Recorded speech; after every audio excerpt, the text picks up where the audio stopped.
दोस्तों नमस्कार।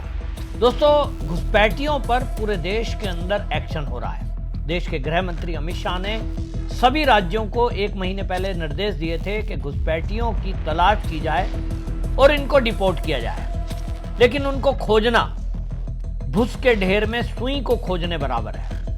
आप इस बात से अंदाजा लगाइए कि जो घुसपैठिए आज से लगभग 30-40 साल पहले आए होंगे, उनके तो बच्चों के भी बच्चे यहां हो गए और फिर उन्होंने यहां आकर शादियां कर ली। किस शहर में किस नाम से रह रहे हैं ये भी पता नहीं, क्योंकि फर्जीवाड़े में उनकी मदद करने के लिए कई विपक्षी पार्टियां उनको वोट बैंक की तरह इस्तेमाल करती हैं। वो उनकी मदद करती हैं। फर्जी Aadhaar card, bank card, passbook, passport तक बन गए। लेकिन अब इस मामले में उत्तर प्रदेश में एक बार फिर से एक PIL इलाहाबाद हाईकोर्ट में पहुंची और उन्होंने कहा कि उत्तर प्रदेश के अंदर इस ड्राइव को गहनता से चलाए जाने की जरूरत है। हालांकि यूपी के CM योगी आदित्यनाथ ने पुलिस को यह निर्देश दे रखा है, हर SHO के पास यह निर्देश है कि अपने अपने एरिया में वो घुसपैठियों को खोजे। लेकिन इसमें एक समस्या है और वो सबसे पहली समस्या तो पुलिस के पास वर्कलोड बहुत है। मैं पुलिस के कुछ मित्रों से जो जानता हूं यूपी में काम करते हैं, दिल्ली में काम करते हैं, और मैं यूपी का खास तौर पे अगर बात करूं तो जितना यूपी का क्षेत्रफल है उस हिसाब से पुलिस कर्मियों की जो संख्या है वो बहुत आज भी कम है।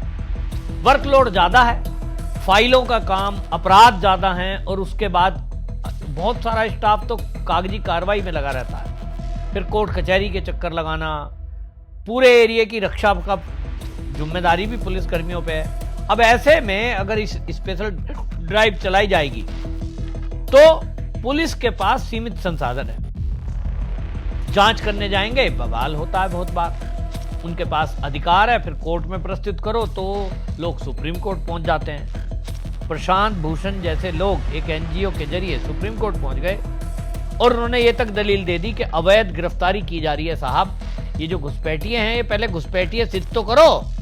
आपने कहा ये बंगला बोलते हैं तो ममता बनर्जी खड़ी हो गई कि बंगालियों पे हमला हो रहा है। सब जानते हैं कि ये पश्चिम बंगाल के रहने वाले नहीं हैं। पश्चिम बंगाल के बहुत कम लोग कहीं इधर उधर रोजगार नौकरी के लिए गए। उनका रहना सहना और उनकी भाषा बांग्लादेशी घुसपैठियों से और रोहिंग्याओं से अलग है। बेशक बंगला बोलते हैं। मुझे एक बंगाली ने ही बताया कि उनके कुछ शब्दों में फेर है। जैसे कि वेस्ट बंगाल का कोई बंगाली है, वो बोलेगा जोल, पानी को, और ये लोग उसको पानी ही बोलते हैं। और इस तरह से, लेकिन पुलिस के पास क्या जरिया है, और इसीलिए PIL गई है इलाहाबाद हाई कोर्ट में और जस्टिस राजन राय, जस्टिस मनीष कुमार की खंडपीठ में ये एप्लीकेशन पहुंची तो उन्होंने बताया कि पूरे उत्तर प्रदेश में आज भी लाखों घुसपैठिए रह रहे हैं और वो जिस तरह से रह रहे हैं, घुल मिल कर रह रहे हैं, शादियां कर ली हैं, व्यापार कर रहे हैं, उनको खोज पाने में गुप्तचर विभाग की बहुत ज्यादा जरूरत है, जिसमें केंद्रीय एजेंसियों की भी मदद की जरूरत पड़ेगी।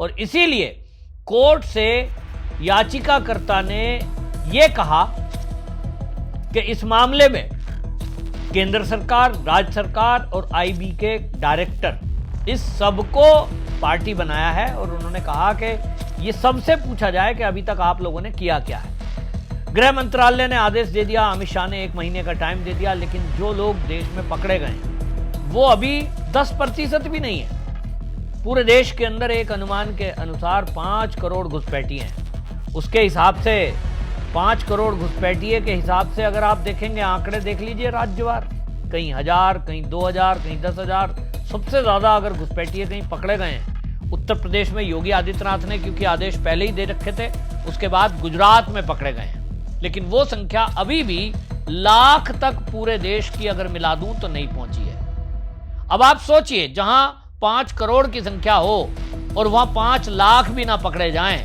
यानी अभी 10% का भी आंकड़ा अभी नहीं छुआ गया है। और इसीलिए अब ये कोर्ट में एप्लीकेशन गई है, लेकिन काम तो करना पुलिस को ही है। हाँ, इसमें बड़े पैमाने पर ड्राइव चलाने के लिए बड़े पैमाने पे भर्तियां की जाए, IB में भर्ती की जाए, इंटेलिजेंस में भर्ती की जाए, ताकि वो अपने तरीके से इसकी पहचान करें। और कैसे पहचान होगी कि भाई आप अपने पिता का दिखाएं, फिर दादा का आधार कार्ड दिखाएं। अब ये लोग सब समझ गए कि पुलिस आती है तो क्या प्रमाण पत्र लेती है, सारे प्रमाण पत्र इन लोगों ने फर्जी बना रखे हैं। तो कुल मिलाकर के एक अलग से ड्राइव चलाई जाएगी। अब कोर्ट ने जिस तरह से इलाहाबाद हाई कोर्ट ने इस पर संज्ञान लिया है और इसमें डीजीपी भारतीय विशिष्ट पहचान प्राधिकरण के मतलब जो डीजीपी हैं उनको पुलिस के, और भारतीय विशिष्ट पहचान प्राधिकरण के जो डायरेक्टर हैं उनको, यानी जो उडई है आधार कार्ड बनाने वाली एजेंसी,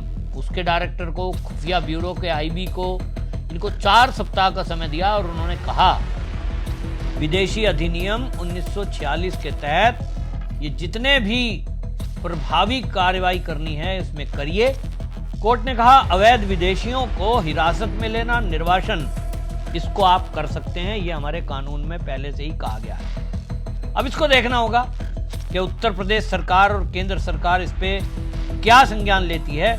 लेकिन ये भी आंकड़े डराने वाले हैं कि 15 साल में उत्तर प्रदेश में बांग्लादेशियों की संख्या लगभग 3 गुना हुई है। और वो 3 गुना पता क्यों हो जाएगी? जैसे मैंने कहा, इनके घरों में कोई देखता तो है नहीं, कानून कुछ है नहीं। 14-15 साल की बच्ची या बच्चा हुआ, उसकी शादी कर देंगे।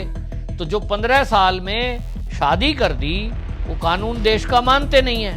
वो कहते हैं साहब हम तो मुस्लिम हैं, हमारे यहाँ तो 14 साल की लड़की की शादी कर देते हैं। तो 15 साल की बच्ची की शादी कर दी तो 16 साल में पहला बच्चा हो गया और 30 साल में फिर उसकी भी शादी हो गई। तो एक ही परिवार के अपने आप ही दुगना हो गया संख्या। और शादी उसके बाद 5, 6, 10 बच्चे, ये आम बात है।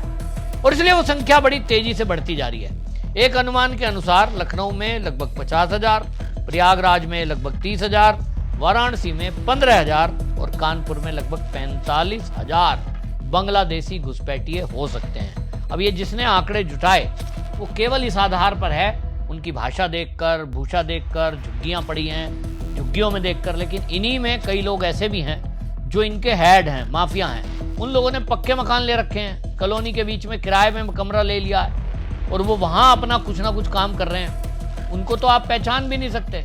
और अब आगे से चालाकी ये होने लगी कि वो जो बांग्लादेशी घुसपैठिए आए हैं वो आधार कार्ड 2 तरह के रखते हैं। एक हिंदू नाम का रखते हैं उल्लू बनाने के लिए, पहचान ही नहीं पाओगे।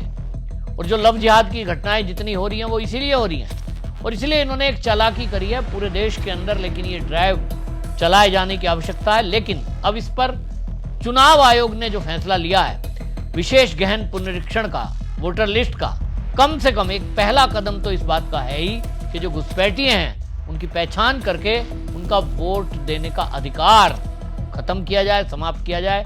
और वो तभी होगा जब पूरे देश में विशेष गहन पुनरीक्षण चुनाव आयोग का होगा। तो एक बहुत बड़ा कदम केंद्र सरकार की तरफ से तो नहीं कह सकता मैं उसे, क्योंकि एक आजाद, वो अपने आप में स्वतंत्र संस्था है। लेकिन जिस तरह से विपक्षी पार्टी आप देखिए चुनाव आयोग का विरोध कर रहे हैं, इसी तरह घुसपैठियों पर जो एक्शन हो रहा है उस पर डायरेक्ट कुछ नहीं बोलेंगे, लेकिन इनडायरेक्टली कोर्ट कचहरी में वकील पहुंच जाएंगे उनकी मदद करने के लिए और उन पर बयानबाजी करते हैं कि साहब मानवता को तार तार किया जा रहा है। जैसे ममता बनर्जी, आप सोचिए, उनको अच्छे से पता है कि रोहिंग्याओं पर एक्शन हो रहा है, बांग्लादेशियों पर, जो बांग्लादेश से आए हुए हैं उन पर हो रहा है, लेकिन वो उसको भाषा से जोड़ते हुए वोट लेने के लिए ये कह रही हैं कि बंगालियों पे हमला हो रहा है। तो इस तरह से जब राजनीतिक दल के नेता इनके पक्ष में खड़े होते हैं तो फिर आप सोचिए कोर्ट पर दबाव बनता है। और इसी तरह से इन्हीं नेताओं की मदद से, राजनीतिक पार्टियों की मदद से ये फर्जी दस्तावेज प्राप्त करके देश के अंदर रह रहे हैं। तो इस पर भी संज्ञान लेना चाहिए। लेकिन अब उत्तर प्रदेश है, उत्तर प्रदेश में पहले से ही मुझे पता है पुलिस ड्राइव चला रही है। लेकिन जैसा मैंने कहा साहिबाबाद में भी बहुत कम संख्या में है, लेकिन फिर भी कहीं ना कहीं छुपे बैठे हैं। तो अब उनको भी घर घर जाकर तलाशी होगी।